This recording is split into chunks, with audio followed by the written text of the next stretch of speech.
Assalamualaikum warahmatullahi wabarakatuh. Perkenalkan, nama saya Auliza Ridita Hairunisa dengan NIM 192231100. Saya akan mempresentasikan terkait analisis asupan gizi menggunakan metode infant and young child feeding. Kebutuhan asupan zat gizi yang dikonsumsi oleh anak, terutama pada anak balita, merupakan satu hal yang sangat krusial karena adanya golden age period pada anak. Pada golden age period, anak balita membutuhkan asupan gizi yang berkualitas serta dalam jumlah yang cukup untuk mendukung kebutuhan dan perkembangan. Pemenuhan zat gizi pada anak di Indonesia merupakan suatu hal yang penting karena prevalensi masalah gizi seperti gizi kurang, stunting, serta wasting masih tergolong tinggi berdasarkan standar yang telah ditentukan oleh WHO. Dalam menilai pemberian makan anak, salah satu metode yang dapat digunakan adalah metode Infant and Young Child Feeding atau IYCF. Infant and Young Child Feeding merupakan salah satu metode untuk mengevaluasi pola pemberian makan pada bayi dan anak usia 0-23 bulan. Melalui metode Infant and Young Child Feeding, pemberian makan bayi dan anak dapat dinilai kesesuaian berdasarkan rekomendasi yang diberikan oleh WHO. Oleh karena itu, metode ini merupakan metode yang penting dalam mendukung tumbuh kembang anak secara optimal melalui asupan gizi yang dikonsumsi.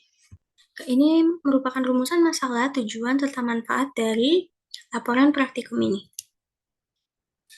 Metode infant and young child feeding merupakan istilah atau indikator standar dalam pemberian ASI dan MPASI yang sesuai dalam mendukung pertumbuhan dan perkembangan bayi dan anak usia 0-23 bulan.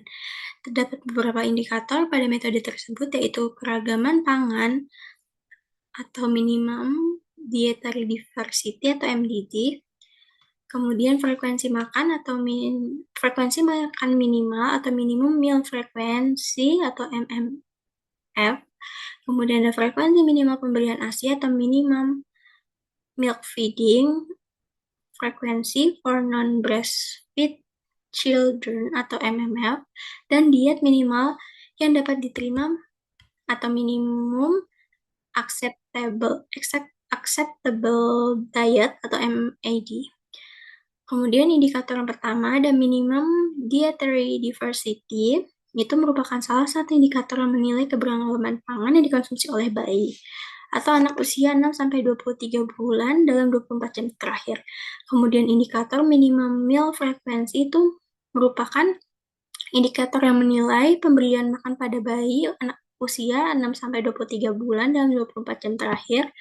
Kemudian indikator minimum milk feeding frequency itu merupakan indikator penilai frekuensi minimal pemberian susu pada bayi dan anak usia 6-23 bulan yang tidak lagi mendapatkan ASI. Kemudian ada indikator minimum acceptable diet, itu merupakan salah satu indikator yang menilai status menyusui pada anak usia 6-23 bulan yang tidak lagi 23 bulan sama 24 jam terakhir. Kemudian ini masuk ke pembahasan. Yang pertama ada biodata responden. Responden kami itu ada bayi laki-laki berusia 20 bulan. Kemudian ini hasil food recall responden. Kemudian ini analisis indikator minimum dietary diversity. Di sini itu anak hanya mengonsumsi 4 kelompok pangan dari total 8 kelompok pangan. Berdasarkan standar dari WHO, MDD ini akan memenuhi standar jika anak mengonsumsi lebih dari 5 dari 8 kelompok pangan. Oleh karena itu dapat disimpulkan responden masih belum memenuhi indikator minimum dietary diversity karena hanya mengonsumsi 4 kelompok pangan saja. Hal tersebut ini dapat mempengaruhi kurangnya zat gizi, terutama zat gizi mikro, karena dapat dilihat konsumsi sayuran dan buah ini pada hari kemarin itu tidak dikonsumsi, sehingga vitamin A dan vitamin C serta zat besinya itu bisa kurang jika terus-menerus seperti ini. Kemudian yang kedua ada analisis indikator MMF. Itu berdasarkan data, responden ini mengonsumsi susu formula sebanyak 4 kali dalam sehari. Berdasarkan standar WHO ini, penilaian MMF ini baik berupa makanan padat, semi padat ataupun lunak ataupun susu yang di atas 4 kali sehari pada kelompok usia 6 sampai 23 bulan itu sudah memenuhi. Karena responden sudah tidak mengonsumsi ASI, maka pakai eh, indikator WHO yang lebih dari 4 kali sehari di usia 6 sampai 23 bulan. Responden makan selama dalam 1 hari kemarin mengonsumsi makanan berupa makanan padat, makanan cair, semi padat, cair, lunak, ataupun susu dan produk susu itu selama 6 kali sehari, sehingga sudah memenuhi anjuran WHO. Kemudian ini ada indikator minimum milk feeding frequency. Di sini itu responden minum susu itu sebanyak 4 kali sehari pada jam 8.30, jam 1, jam 15.30, dan jam 20.00. Sehingga telah memenuhi indikator MMFF karena pemberian susu formula ya kepada anak yang sudah tidak konsumsi ASI adalah 2 kali sehari. Kemudian frekuensi pemberian susu ini juga perlu dilakukan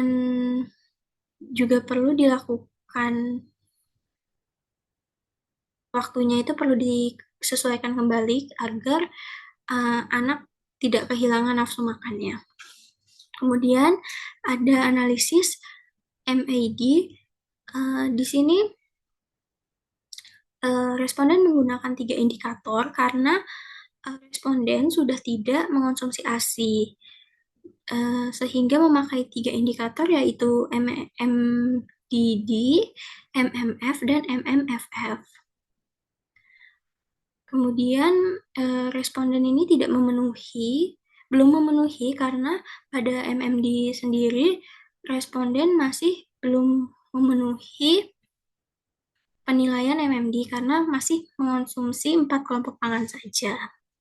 Kurangnya asupan yang bervariasi ini dapat menyebabkan asupan kualitas gizi yang belum maksimal. Kemudian rekomendasi untuk ibu balita berdasarkan hasil MAD itu, yang pertama ada menambah keberagaman makanan yang dikonsumsi. Keberagaman makanan perlu diberikan kepada anak dalam pemberian menu harian seperti buah, sayur, serta kacang-kacangan dalam mengoptimalkan asupan zat gizi yang masuk ke dalam tubuh anak. Yang kedua ada meningkatkan frekuensi makanan padat. Pemberian frekuensi makanan padat perlu dilakukan seperti pemberian cemilan sehat berupa buah atau biskuit gandum kepada anak. Kemudian yang ketiga ada mengatur jadwal pemberian susu formula. Susu formula ini perlu diatur waktunya agar anak tetap memiliki nafsu makan yang baik. Kemudian yang keempat ada memberikan asupan sayuran dan buah. Pemberian asupan sayur dan buah bagi anak perlu dilakukan untuk menyeimbangkan asupan zat gizi mikro dan membantu menjaga daya tahan tubuh anak. Kemudian yang kelima ada memberikan makanan sumber protein yang bervariasi. Pemberian makanan dengan sumber protein yang bervariasi ini dapat menambah adanya nilai protein dan nilai gizi yang berbeda-beda pada setiap jenis sumber protein. Kemudian ada kelebihan dan kekurangan. Kelebihan dari indikator ini adalah menggunakan indikator gold standar untuk mohon maaf, untuk menggunakan indikator dengan standar global karena berdasarkan standar dari WHO dan UNICEF. Kemudian yang kedua ada penilaian dilakukan pada aspek kualitas dan kuantitas pemberian makan. Ini dapat menilai seberapa sering anak mengonsumsi makan. Kemudian keragaman makan juga dapat ternilai. Kemudian ada penerapan mudah dilakukan karena menggunakan 24-hour food recall sehingga penerapan tergolong lebih cepat dan sederhana dan dapat dilakukan pada siapapun. Kemudian dapat digunakan dalam menilai perubahan perilaku makan.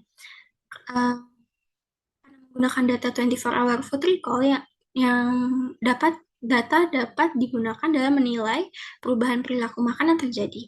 Kemudian kekurangannya itu yang pertama, data bergantung pada daya ingat responden, sehingga kesalahan dapat saja terjadi dalam mengingat jenis dan jumlah makan yang dikonsumsi kemarin, sehingga dapat mempengaruhi keakuratan hasil. Kemudian eh, tidak menilai Kemudian, tidak menilai kebiasaan dalam jangka panjang.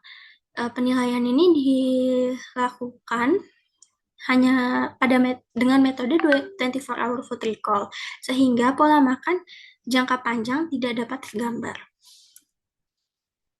Kemudian kesimpulannya, berdasarkan hasil analisis yang dilakukan dengan metode infant and young child feeding pada anak usia 20 bulan yang tidak mengonsumsi ASI, penilaian yang dapat dilakukan menggunakan metode MDD, MMF, MMFF, terdapat dua indikator yang terpenuhi, yaitu MMF dan MMFF.